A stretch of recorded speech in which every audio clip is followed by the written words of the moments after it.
आपने बताया ना मैंने कि जहाँ पे 1 किसके लिए, पी के लिए, 2 किसके लिए, डी के लिए, 3 किसके लिए, एफ के लिए। एस पी डी एफ ही होते हैं बस ये सब शैल होते हैं, S P D F symmetry में होते हैं ये। बस इतना याद रखना, एस के 0, पी के लिए 1, डी के लिए 2, एफ के लिए 3 होती है। ठीक है, ठीक है 3। अभी आप बोलो 3 कहाँ से है? 3 दिया था क्वेश्चन में हमें, 3 दिया था। कहाँ दिया था 3? ये देखो, ये 3 दिया वो क्वेश्चन में, ये लिखा 3 ये दिया था क्वेश्चन में गिवन, तभी ये मैंने यहाँ से यूज़ किया। आगे दिया बोहर थ्योरी के अकॉर्डिंग, कहता है इसमें से आपने बताना है transition in the hydrogen. Transition in the hydrogen atom will give rise to the least energetic photon. Photon, देखो फोटॉन क्या होते हैं? फोटॉन एक एनर्जेटिक पार्टिकल होते हैं। फोटॉन क्या होते हैं? एनर्जेटिक पार्टिकल होते हैं फोटॉन, एनर्जेटिक, यानी कि जिनमें एनर्जी बड़ी होती है उनको बोलते हैं फोटॉन हम। उसके बात करते हैं फोटॉन की, एनर्जी की बात करें, एनर्जी का फार्मूला मैंने पीछे बता दिया आपको, E=H नहीं होता है। अभी जहाँ पे ट्रांजिशन बल होता है कि इलेक्ट्रॉन एक लेवल से दूसरे लेवल में या तीसरे लेवल में जंप कर रहा है, नहीं कर रहा है, या ऊपर से हो सकता है वो नीचे जंप कर रहा हो। ये मतलब कि 6 से 1 में, 5 से 4 में, 6 से 5 में, 5 से 3 में कहाँ जंप कर रहा है वो? हाइड्रोजन एटम जहाँ पे लिखा हुआ है, इसको पहचानना होता है हमने, क्या लिखा हुआ? Hydrogen atom. तो हाइड्रोजन एटम के अकॉर्डिंग बात करें हम जहाँ पे, तो देखो एनर्जी डायरेक्टली प्रोपोर्शनल होती है 1/n1² माइनस 1/n2। उसकी जो अलग फार्मूला आ गया है 1/। इसे ये फार्मूला पता कहाँ से है? ये फार्मूला जहाँ से है मैं इधर बता देता हूँ साथ साथ में आपको। आप लोग सर फार्मूला कहाँ से बता रहे हो? ये फार्मूला इधर होगा तो मैं बताता हूँ आपको। ये फार्मूला है एनर्जी का, फार्मूला ऐसा होता है 1/n1 माइनस 1/n2 स्केयर में। जब एनर्जी आता है फिर स्केयर में लगा देते हैं इसको एनर्जी। ये लिखा 3, 2, 1, मतलब इलेक्ट्रॉन सेकंड वाले लेवल से दूसरे में जंप कर रहा है, चाहे किसी 5वें में से पहले में जंप कर रहा है, तो ये उसकी बात कर रहा है। कहता है जितनी ज़्यादा वैल्यू होगी एन की, मतलब जितने ज़्यादा लेवल बड़ा होगा, मोर लेस द वैल्यू ई, उतनी कम होगी एनर्जी। जितना लेवल ज़्यादा होगा उतनी का एनर्जी कम, जितना लेवल कम होगा उतनी एनर्जी ज़्यादा। इन्वर्सली का मतलब होता है कि एक वैल्यू अगर ज़्यादा होगी तो दूसरी कम होती है, और ये कम होगी तो ये ज़्यादा होती है। ये मतलब होता है इनका। चला पता क्या है?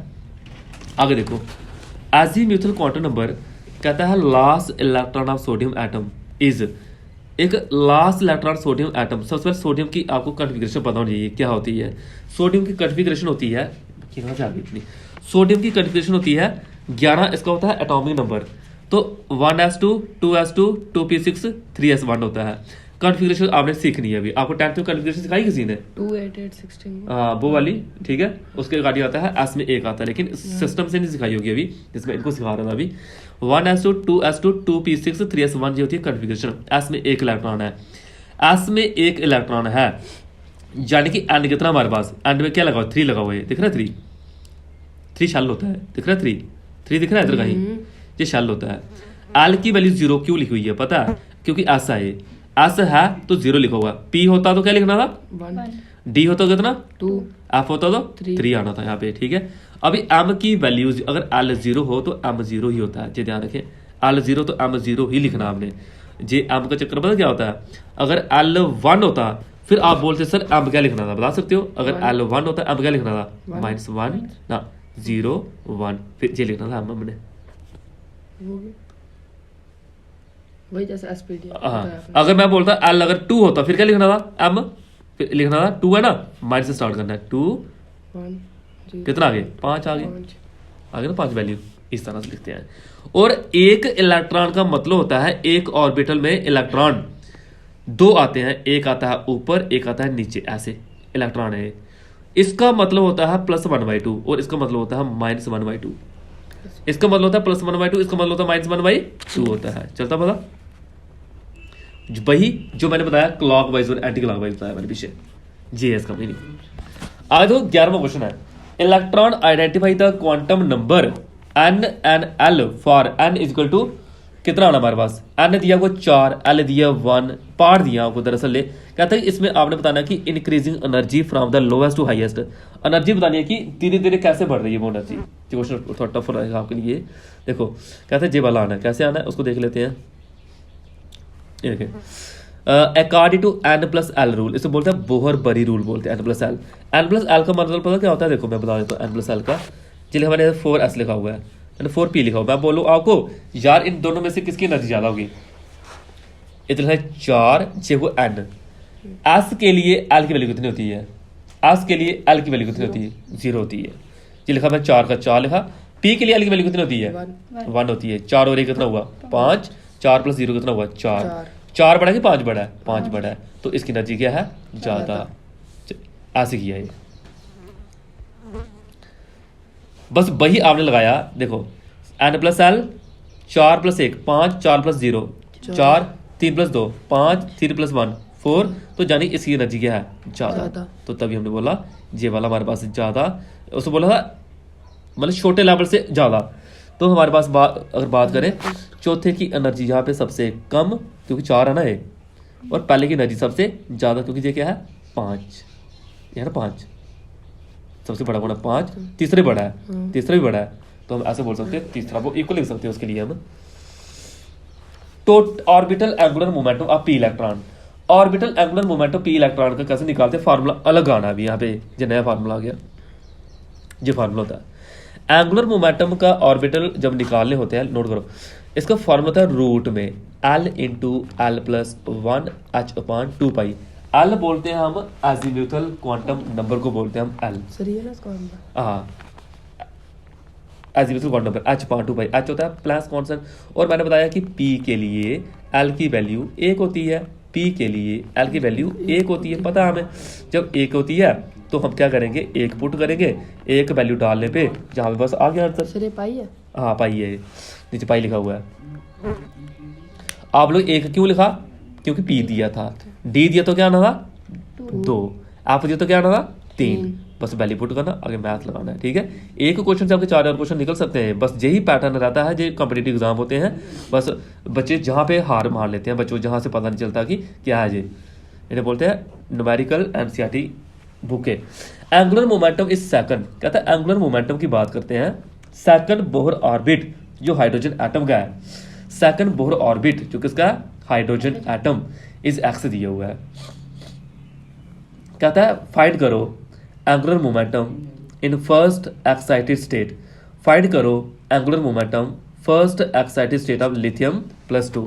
लिथियम प्लस 2 आयन के लिए हमने एंगुलर मोमेंटम पहली एक्साइटेड स्टेट के लिए निकालना है, तो वो कितना निकालना है, उसकी अगर बात करें 3x 9x x/2 जी दियो x, तो देख लेते हैं इसको भी कैसे किया हुआ है। देखो Li2 प्लस का मतलब लिथियम एटॉमिक नंबर कितना होता है, ली 3 होता है। जब इसके ऊपर +2 लगा हुआ है, कहता first excited state is n equal to Li +2 दिया था क्वेश्चन में, हाँ +2 दिया है। कहता first excited state is n equal to, so angular momentum of Li +2 is same as angular momentum of H2 atom in second Bohr orbit lithium 1s2 2s1, ठीक है 2s1। Li अगर +2 किया हमने +2, इट मीन्स हमारे पास क्या होगा, तो Li एक इलेक्ट्रॉन रहेगा तो 2 निकालो, एक लेवल जे, एक level J, 2 level 2, so angular moment of Li2 plus same as angular moment of H hydrogen atom second Bohr orbit H, ठीक है। जे इसको कंपेयर किया, पता क्या चक्कर है इसका, अगर हमने क्या किया, एक इलेक्ट्रॉन इसमें से निकाला, एक इसमें से निकाला, इधर क्या बचा 1s1 बचा, लिथियम के लिए क्या बच गया 1s1 बचा, 2 प्लस दिया ना ये, देखिए 1s1 आता किसका है, 1 किसके लिए आता है, एक वो आता है हाइड्रोजन के लिए आता है, हाइड्रोजन का एटॉमिक नंबर 1 होता है, शुरू में आता है, तो कहता है कि लिथियम और हाइड्रोजन दोनों एक जैसे हैं, एक जैसे बिहेव करेंगे जब हम इस तरह का अगर बात करते हैं। आगे क्वेश्चन आ गया हमारे पास, लेट एम पी, और पढ़ा पूछूं क्या सब लग गया, पूछूं let m p with the mass of, physics देखो, फिजिक्स की पढ़ाई मैंने, उसको देखो, let m p with the mass of proton m n with the mass of neutron. कहता है मास ऑफ प्रोटॉन और मास ऑफ न्यूट्रॉन की बात करते हैं, जो m1 मास दिया है दैट ऑफ जे कौन है, ये नियॉन लिखा हुआ है, neon nucleus, m2 that of calcium nucleus लिखा हुआ है। कहता है इन दोनों की रेशो बतानी है आपने, रेशो क्या आएगी, रेशो जो आनी वो देखो, कहता है जे हमारे पास नियॉन है, नियॉन में 10 प्रोटॉन है, ये तो ध्यान सुनना, ये क्या है 10 प्रोटॉन है। न्यूट्रॉन कैसे निकालते हैं, 20 में से 10 निकाले 10 रहते हैं, 20 में से 10 निकाले क्या रहते हैं 10, ये क्या है न्यूट्रॉन, ऐसे निकालते हैं, यानी कि एटॉमिक मास में से एटॉमिक नंबर को सब्ट्रैक्ट करो तो न्यूट्रॉन मिलते हैं। जब हमने जहाँ पे प्रोटॉन और न्यूट्रॉन लिखे 10 ही प्रोटॉन है और 10 ही क्या है न्यूट्रॉन। न्यूट्रॉन। नंबर दे दिए मैंने इसको एक। दूसरे में वैसे ही कितना आना है 20 जो लिखे है ना, इसका मतलब होता है प्रोटॉन। 40 में से 20 निकाले कितने आने हैं 20, वो क्या हो गए न्यूट्रॉन। न्यूट्रॉन। दोनों को सॉल्व किया, दोनों को सॉल्व करो, सॉल्व करेंगे हमारे पास क्या आएगा, कहता है m2 equal to 2 time m1 आया। कैसे आया, कहाँ गया मेरा पेन, ऐसे देखो ये लिखा है m2, इसे ध्यान देना। 20 में से कॉमन क्या निकलता है 20 कॉमन निकलता है, अंदर क्या बचेगा mp प्लस m n आएगा। मास of proton plus mass of neutron. इसमें से 20 ने इसमें 2 कॉमन निकालते हैं, 2 निकाला कॉमन, 2 10 लगा दीजिए, 2 10 जा 20, 2 10 जा 20, ठीक है ना। अब वो ना बराबर है, इसको देखो 2 10 जा 20 एम बी, 20 एम पी आ गया, 2 10 जा 20 एम एन, 20 एम एन आ गया। मैंने इस टर्म को इधर लिखा और इसमें से 10 2 को कॉमन लिया मैंने, अंदर आ गया 10 10 आया। जो जे है ना ये पूरा, जे तो जे है आएगा 2, ये पूरी वैल्यू क्या है, ये पूरी m1 है, बन गया m1। इस तरह से आंसर आया है। आगे देखो correct set of the 4 quantum number for balance electron दिया रुबिडियम, एटॉमिक नंबर दिया इसका 37 दिया हुआ है। कहता है इसमें बताना, आपने 4 ऑप्शन आपको दिए हुए हैं, 4 ऑप्शन दिए हैं तो उनके अकॉर्डिंग आपका जो राइट आंसर है। देखो कहते हैं रुबिडियम की बात करते हैं, सबसे पहले 37 इलेक्ट्रॉन डाल के रखे हुए हैं और 1s2 2s2 2p6 3s2 3p6 ये लिखा हुआ कन्फिग्रेशन है, आपको सिखा दूंगा मैं कन्फिग्रेशन। ये लिखिए कन्फिग्रेशन सबसे पहले। कहता है एंड में कौन है 5s, 5s में एंड कितना हुआ 5, एस कितना है मैंने बोला एस एल के लिए 0 तो एम के लिए क्या 0। एस में 1 इलेक्ट्रॉन है तो एस की वैल्यू +1/2 भी हो सकती है, -1/2 भी हो सकती है। ये इसका मीनिंग है, ये करना था इसका 5 0 0 +1/2 ये लिखा हुआ है 5 0 0, और कोई है नहीं ऐसा ऑप्शन, और कोई ऐसा है ही नहीं है, तो अभी हमने इसको टिक किया। चला पता नहीं चला, देख लो एक बार इसको, देखो एक बार, पूछो क्या पूछना, पूछो पूछो। ये हमने ये लिखा था नंबर वाइज लिखना है, पहले n फिर l फिर m फिर s। हाँ जी याद रखना एन एल एम एस। ठीक है, एन होता है पहला क्वांटम नंबर, एल होता है दूसरा क्वांटम नंबर, एम होता है मैग्नेटिक क्वांटम नंबर तीसरा, एस होता है चौथा क्वांटम नंबर। 4 ही क्वांटम नंबर होते हैं हमारे, 4 क्वांटम नंबर के ऊपर सारी कहानी चलती है, जी ध्यान रखना। एनर्जी E1 E2 कहता है 2 रेडिएशन दिया है 25 इलेक्ट्रॉन वोल्ट और दिया 50 इलेक्ट्रॉन वोल्ट रिस्पेक्टिवली। कहता है relation between their wavelength λ1 and λ2 will B.